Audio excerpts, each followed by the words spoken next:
For question 11, please be aware that the equation on the left and the graph on the right are for the same function f of x.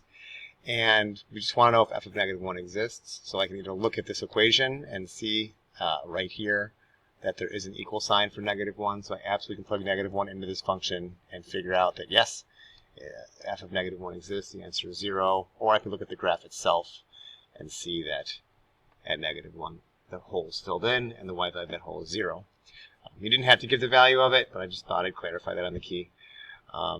Does the limit as x approaches negative 1 from the right exist? It certainly does. As I approach this function from the right side and get closer and closer to negative 1 from the right, the y value does get closer and closer to 0. And yes, the limit and the function do match. This is kind of leading towards a question of, is the function continuous at negative 1?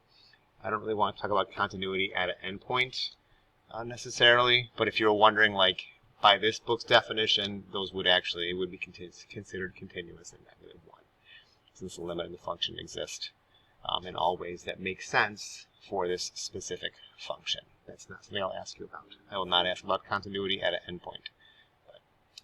And other books would say, don't even think about the endpoints. So, just saying. That's number 11.